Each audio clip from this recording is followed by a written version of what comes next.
Friends, welcome back to my channel. അപ്പോൾ നമ്മൾ ഇന്ന് ഉണ്ടാക്കാൻ പോകുന്നത് നല്ലൊരു ചിക്കൻ പോപ്കോൺ ആണ്. നല്ല ടേസ്റ്റിയാണ്, നിങ്ങൾക്ക് പെട്ടെന്ന് ചെയ്യാൻ പറ്റിയ ഒരു റെസിപ്പിയാണ്. നിങ്ങൾക്ക് എല്ലാവർക്കും ഈ വീഡിയോ ഇഷ്ടപ്പെടും. നിങ്ങൾ ഈ വീഡിയോ സബ്സ്ക്രൈബ് ചെയ്യണം, ലൈക്ക് ചെയ്യണം, കമൻറ്റ് ചെയ്യണം. അപ്പോൾ നമുക്ക് റെസിപ്പി നോക്കാം.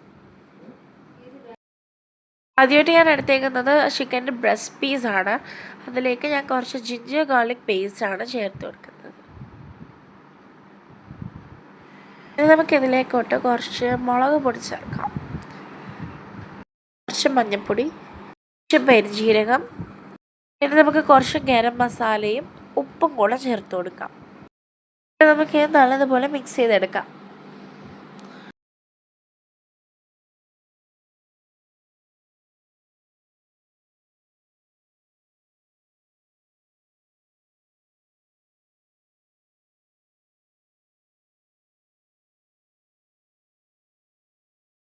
നമുക്കിതൊരു ഹാഫ് ആൻ അവർ റെസ്റ്റിന് വെക്കാം.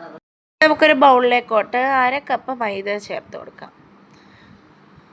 ഇനി നമുക്കിതിലേക്കോട്ട് 1/4 കപ്പ് കോൺഫ്ലോർ ചേർത്ത് കൊടുക്കാം. ഇതിൽ കുറച്ച് ഉപ്പും കൂടെ ചേർത്ത് കൊടുക്കണേ. ഇനി നമുക്ക് നല്ലതുപോലെ മിക്സ് ചെയ്യാം. നമുക്ക് ഇതുപോലത്തെ ഒരു ഫ്രൈങ് പാനിലേക്കോട്ട് കുറച്ച് എണ്ണ ചേർത്ത് കൊടുക്കാം. ഇനി നമുക്കിത് ചൂടാവുന്ന വരയ്ക്കും വെയിറ്റ് ചെയ്യണം. നമുക്ക് ഈ മസാല വരെ വെച്ചേക്കുന്ന ചിക്കൻ പീസസ് ഐസ് വാട്ടറിലേക്കോട്ട് ഡിപ്പ് ചെയ്ത് കൊടുക്കാം. എന്നിട്ട് നമുക്കിത് നമ്മൾ മിക്സ് ചെയ്ത് വെച്ച മാവിലേക്കോട്ട് ഇട്ട് കൊടുക്കണം. അതുപോലെ എല്ലാം ചെയ്തെടുക്കണം.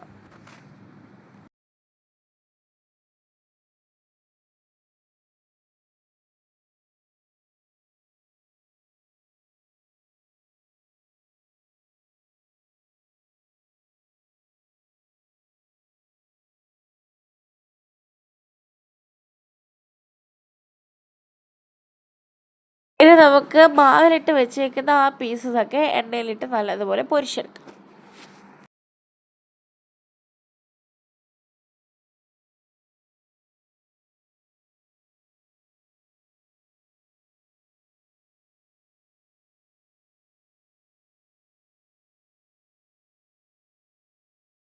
നല്ല ക്രിസ്പി ആയിട്ട് വരുമ്പോഴത്തേക്കും നമുക്കിത് എണ്ണയിൽ നിന്ന് മാറ്റാം. സോ ഇപ്പോൾ നമ്മളുടെ ചിക്കൻ പോപ്കോൺ റെഡിയായി കിട്ടിയിട്ടുണ്ട്. നല്ല ടേസ്റ്റിയാണ്. നമുക്ക് ഒരുപാട് ഇഷ്ടപ്പെടുന്ന കൊച്ചു കുട്ടികൾക്കൊക്കെ ഒരുപാട് ഇഷ്ടപ്പെടുന്ന ഒരു റെസിപ്പിയാണ്. നല്ല ടേസ്റ്റിയാണ്. നിങ്ങളെല്ലാവരും ചെയ്ത് നോക്കണം. നിങ്ങളുടെ അഭിപ്രായം നമ്മളുടെ കമൻറ്റ് ബോക്സിൽ അറിയിക്കേണ്ടതാണ്. Thank you and bye by.